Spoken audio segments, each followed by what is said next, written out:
आज की कथा स्मरण की। कश्यप ऋषि है ना, जो आप सभी ने कश्यप ऋषि और त्री महारानी की कथा स्मरण की है। ब्रह्मा जी के एक और श्रेष्ठ पुत्र हुए, कौन? कर्दम ऋषि। अब कर्दम ऋषि का जैसे ही जन्म हुआ, कर्दम ऋषि तो वन में जाने लगे भजन करने के लिए। ब्रह्मा जी ने कहा, अरे पुत्र रुको, गृहस्थ जीवन में मेरे साथ में सहयोग करो। लेकिन कर्दम ऋषि ने तो हाथ जोड़ लिए, कहा पिताश्री हम गृहस्थ जीवन में प्रवेश नहीं करेंगे, मैं तो भगवान का भजन करूंगा, जंगल में जाकर के भगवान का चिंतन करूंगा। लेकिन ब्रह्मा जी ने बहुत समझाया, कहा अरे पुत्र कभी कभी वैराग्य भी ज्यादा फलदायक नहीं होता है, क्योंकि सबसे श्रेष्ठ बतलाया गया है शास्त्रों में, पहले ब्रह्मचर्य का पालन कीजिए, उसके बाद में गृहस्थ जीवन में प्रवेश कीजिए, और गृहस्थ जीवन के बाद में आपको एक सन्यासी का रूप धारण करना चाहिए, वन में जाकर के भगवान की तपस्या भजन करना चाहिए, तभी यह जीवन सार्थक कहलाएगा। क्योंकि शास्त्र में कहा गया है सबसे श्रेष्ठ और उत्तम क्या है, बोले गृहस्थ जीवन होता है। क्योंकि उस माँ के गर्भ से बड़े बड़े शंकराचार्य आदि बड़े बड़े ध्रुव प्रहलाद जैसे भक्त उत्पन्न होते हैं। बोले राधे राधे। कर्दम ऋषि वन में चले गए, भगवान का भजन करने लगे। अब कर्दम ऋषि भगवान का भजन तो कर रहे हैं, करते करते उनका शरीर वृद्ध होने लगा, मन में विचार आने लगा, ओह देखो तो संसार के लोगों को देखो, अपनी पत्नी, अपने बच्चों और अपने परिवार के साथ में जीवन को सुंदर रूप से व्यतीत कर रहे हैं। मुझे देखो, मैं इस जंगल में बैठ करके भगवान का भजन करते करते मेरा शरीर सूख गया, क्यों ना मेरा भी एक परम सुंदरी के साथ विवाह हो जाए। जो भगवान के परम प्रिय भक्त होते हैं ना, अगर उनके अंदर कोई संसार की कामना उत्पन्न हो जाती है तो उसको भगवान पूर्ण कर देते हैं। कर्दम ऋषि के मन में इच्छा आ गई, मेरा विवाह हो जाए, मेरी शादी हो जाए, तो फिर की समाधि लगाकर के बैठे, संकल्प ले लिया कि मेरा परम सुंदरी नारी के साथ विवाह हो जाए। भगवान की तपस्या करते करते भगवान प्रकट हो गए। भगवान ने दर्शन दिया और कर्दम ऋषि भगवान के चरणों में लेकर के प्रणाम कर रहे हैं। बोले भगवान आपको प्रणाम करते हैं, अब तो संसार की सभी कामनाएं नष्ट होगी आपके दर्शन करने के बाद में। बोले राधे राधे। अब भगवान ने कहा, लेकिन आपकी जो मनोकामना है ना, जिस कामना से आपने भजन किया है, वह कामना हम पूर्ण करने के लिए आए हैं। कर्दम ऋषि समझ गए भगवान को मेरा विवाह कराएंगे। लेकिन कर्दम ऋषि ने कहा, भगवान मैं अब विवाह नहीं करना चाहता, मैं संसार में नहीं पढ़ना चाहता, मैं गृहस्थ जीवन में प्रवेश करना नहीं चाहता हूँ। भगवान ने कहा, अब तो आपके लिए विवाह को करना ही पड़ेगा, क्योंकि मैंने स्वयंभू मनु को आदेश दे दिया है, उनकी जो पुत्री है ना बीच की देवहूति, उनके साथ में आपका विवाह होगा। कर्दम ऋषि की 3 पुत्री और 2 पुत्र थे, आकुति, देवहूति, प्रसूति और पुत्र प्रियव्रत और उत्तानपाद। आगे उत्तानपाद राजा की भी कथा आएगी, प्रियव्रत की कथा आएगी। भगवान ने इस प्रकार से आशीर्वाद दिया और स्वयंभू मनु को आदेश किया। कर्दम ऋषि के साथ में उन्होंने अपनी पुत्री जो फूलों में पली हुई है, सुंदर सुंदर बड़े बड़े महलों में पली हुई है, आज एक वीतराग संत की अर्धांगिनी अपनी पत्नी बनने जा रही है। स्वयंभू मनु ने अपनी पुत्री का विवाह कर्दम ऋषि के साथ में करा दिया। अब कर्दम ऋषि अपनी पत्नी देवहूति को लेकर के जंगल में जा रहे, जहां पर उनकी एक घास की कुटी बनी हुई है। माता देवहूति आई और देवहूति माता ने कर्दम ऋषि की कुटिया को देखा तो वो बड़ी अचंभित हो गई। हो देखो तो कितने बड़े वीतरागी हमारे पति परमेश्वर हैं। देखो तो रहने के लिए घास की झोपड़ी है। मेरा तो परम सौभाग्य जो ऐसे ऋषि की पत्नी बनने का अधिकार मुझे प्राप्त हुआ है। अंदर जाकर के देखा, ऊपर बहुत घोंसले लगे हुए हैं, बहुत सुंदर सुंदर पक्षी उसमें कलरव कर रहे हैं, आवाज कर रहे हैं। नीचे की ओर देखा तो वहां पर सैकड़ों बिल बने हुए हैं। किसी में मेढक बैठा है, किसी में सग बैठा है, किसी में नौरा बैठा है, किसी में बिच्छू बैठे हुए हैं। संत की तपस्या का प्रताप है कि वहां के जीव जंतुओं में हिंसा की बिल्कुल भी भावना नहीं है। उनके अंदर जरा भी हिंसा की भावना उनके अंदर जागृत नहीं है। संतों के भजन का प्रताप होता है। लेकिन आजकल के संत थोड़े अलग हो रहे हैं, समय के अनुसार बदलते जा रहे हैं। बड़ी बड़ी एसी की गाड़ियों में चलते हैं संत महापुरुष, लेकिन संत तो वही कहलाते हैं जो गिरे हुए को साधे और अपने शिष्य को, भगवान के भक्तों को बड़ी बड़ी ऐसे आराम से उनको सुख प्राप्त करे और स्वयं झोपड़ी में रह करके नंगे पैर भगवान के दर्शन करने जाते हो। वह संत महापुरुष धन्य होते हैं जो पैदल चलते हैं और दीन दुखियों की सेवा करते हैं, भगवान के भजन में लीन रहते हैं।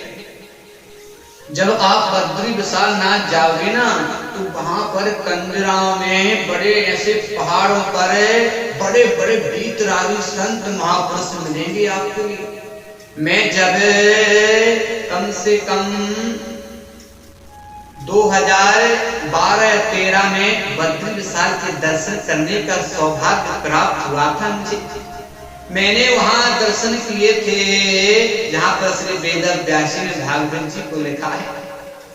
बहुत गंगा यमुना सरस्वती और बड़े बड़े संत महापुरुष जिनकी उम्र बहुत हो गई है, उन कंदराओं में बैठ करके भगवान का भजन करते हैं। मैंने कहा बाबा आप यहाँ से कहीं जाते नहीं, भोजन पानी क्या करते हैं? बोले फल फूल खा करके रहते हैं और भगवान का भजन करने में बड़ा आनंद प्राप्त होता है।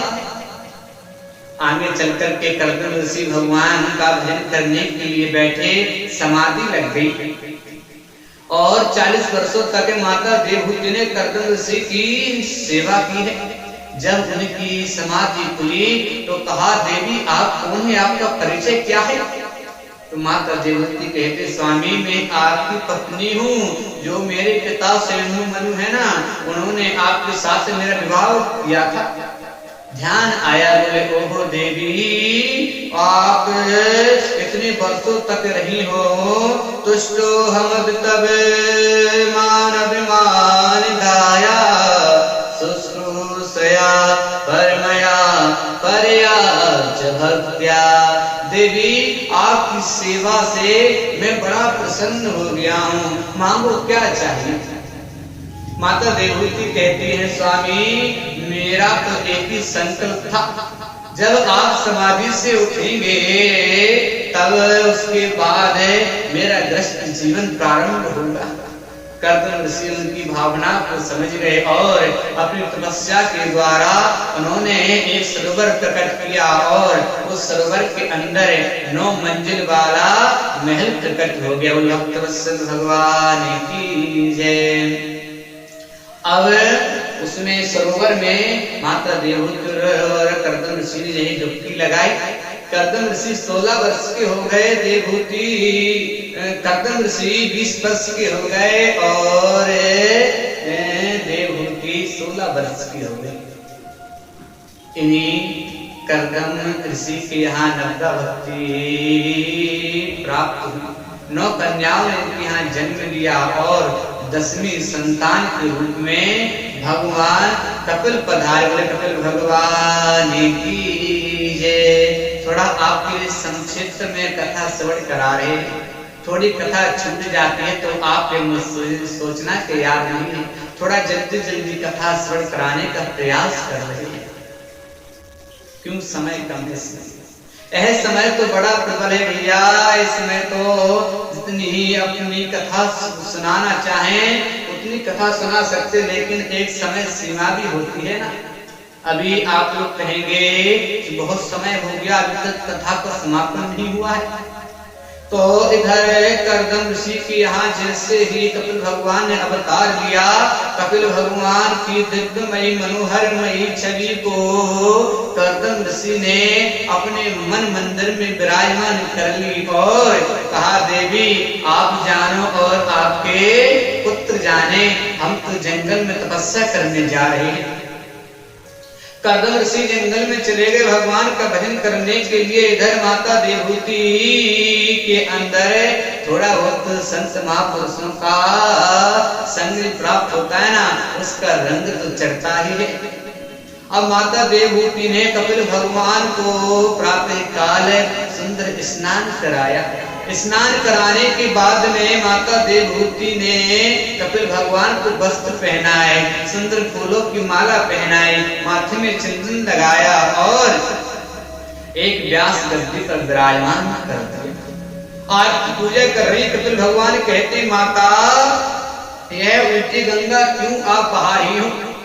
एक माँ अपने पुत्र की कितनी सेवा कर रही है। अरे बोले, आप तो परम परमेश्वर हैं, आपने हमारे घर अवतार लिया, हमारा जीवन तो धन्य हो गया भगवान।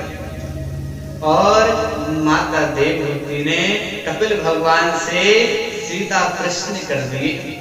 माता देवहूति कहती, भगवान हमें यह बतलाइए, जो 5 ज्ञान इंद्रियां और 5 कर्म इंद्रियां है ना, ये हमारे लिए अपनी अपनी ओर खींचती हैं।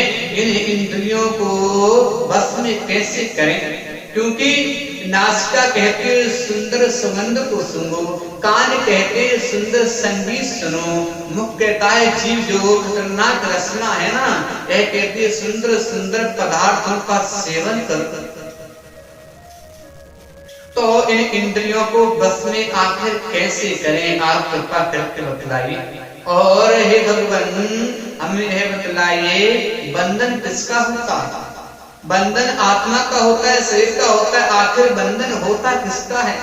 तीसरा प्रश्न है, मन को भगवान के चरणों में कैसे लगाएं, आप कृपा करके बतलाइए। कपिल भगवान कहते हैं, हे माते आप तो परम विदुषी, परम तेजस्वी है, परम ज्ञानी है, लेकिन फिर भी जो मैंने जाना उसके अनुसार आपको हम बतलाते हैं। कहते हैं कपिल भगवान, हे माता, यह माता देवहूति और कपिल संवाद चल रहा है। कपिल भगवान कहते हैं, माता इंद्रियों को तो बस में करना ही चाहिए। जब तक इंद्रियां बस में नहीं होंगी तब तक हमारा यह मन भगवान के चरणों में नहीं लगेगा। तो क्या किया जाए? इंद्रियों को बस में करने का सबसे सरल और उत्तम साधन है संयम। जब आपके अंदर अगर बड़े बड़े पकवान खाने का मन हो रहा है ना, तो भगवान को भोग लगाओ, भगवान को अर्पण करो, और उसको पाने से आपको दोष नहीं लगेगा। और आपने कहा बंधन किसका होता है माता? आत्मा का कभी बंधन नहीं होता है, आत्मा का कहीं बंधन नहीं होता, इसलिए आत्मा की मुक्ति का सोचना भी अपराध माना गया है। और आत्मा की कैसे मुक्ति होती है? आत्मा की कोई मुक्ति नहीं होती, आत्मा तो अजर और अमर है। यह जो बंधन होता ना, जो अगर हमारे अंदर हमारा मन विषयों में फंसा हुआ है, संसार में लगा हुआ है, तो समझना हम लोग बंधे हुए हैं। और अगर मन संसार से हट गया और मन भगवान के चरणों में लग गया तो समझना हमारी मुक्ति हो गई। बोले भक्तवत्सल भगवान की जय। हे माता, यह मन भगवान के चरणों में कैसे लगता पता है? यह मन भगवान के चरणों में ऐसे लगता है जब आप सत्संग में जाओगे। क्योंकि जब तक भगवान के बारे में आपको जानकारी प्राप्त नहीं होगी, जब तक भगवान के बारे में आपको जानकारी नहीं होगी, तब तक आपका प्रेम उनके चरणों में नहीं होगा। इसलिए सत्संग में जाओ, सत्संग प्राप्त करो, और सत्संग प्राप्त होगा ना, तब आपका मन भगवान के चरणों में लगेगा। भगवान के चरणों में लगेगा तो यह मन निर्मल हो जाएगा। कहते हैं ना, निर्मल मन जने सो मोहि पावा, मोह कपट छले छेद न भावा। भगवान कहते हैं निर्मल मन जन सो मोहि पावा। जब निर्मल मन होगा, भगवान को छल कपट बिल्कुल स्वीकार नहीं है। इस मन को पवित्र करो, इस मन में भगवान को विराजमान कर लो, तभी कल्याण होगा।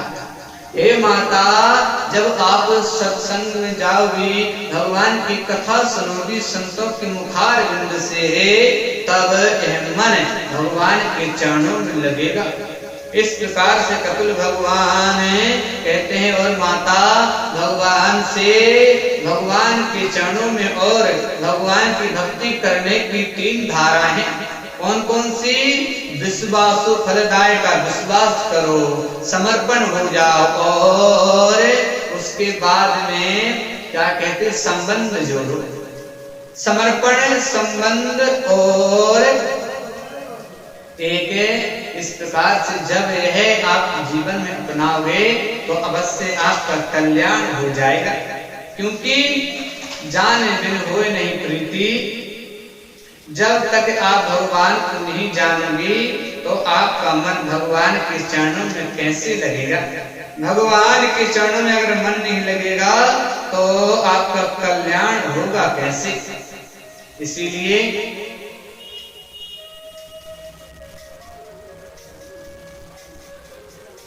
माता देवहूति के लिए कपिल भगवान ने अद्भुत भगवान की दिव्य में लीलाओं का स्वादन कराया है।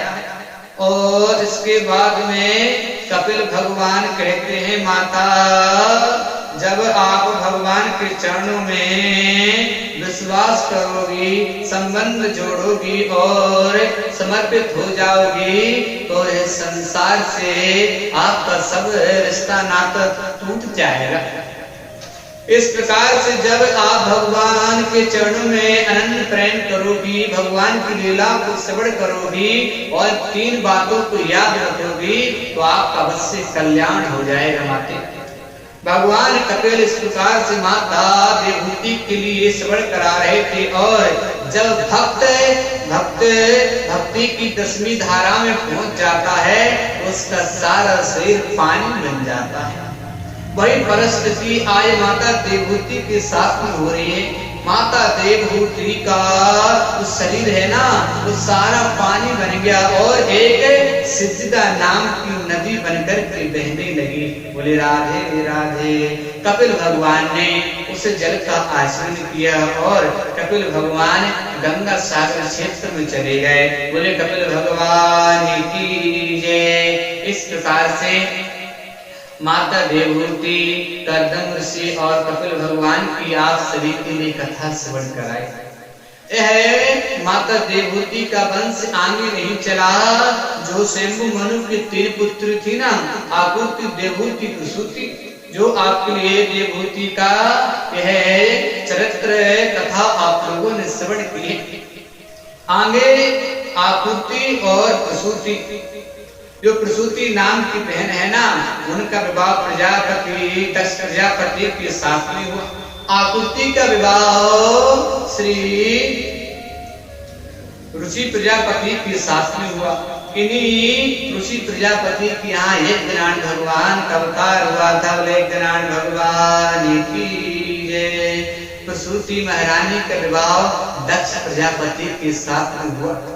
इन्हीं दक्ष प्रजापति के यहाँ सती महारानी का अवतार हुआ था।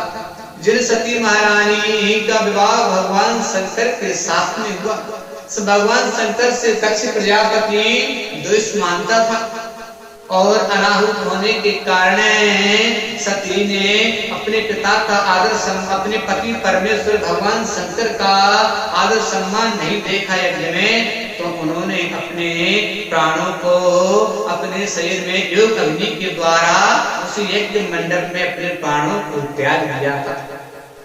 भगवान के गणों के द्वारा भगवान शंकर को पता चला कि मेरी सती ने अपने प्राणों को त्याग दिया है। भगवान शंकर बड़े क्रोधित हो गए। भगवान शंकर क्रोध में आ गए और उन्हें अपनी जटाओं से जटा निकाली, पृथ्वी पर पटकी, वीर उत्पन्न हो गया।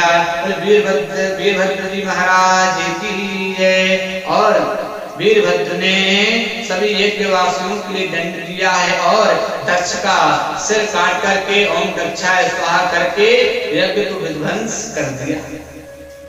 अब देवताओं को चिंता होने लगी, अगर यज्ञ की पूर्ण आहुति नहीं होगी तो हाहाकार मच जाएगा। देवताओं ने भगवान शंकर की प्रार्थना की।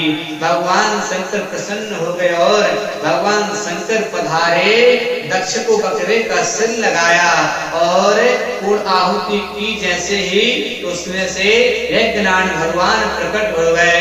यज्ञनारायण भगवान की यज्ञनारायण भगवान को शंकर जी, ब्रह्मा जी ने सभी ने प्रणाम किया है।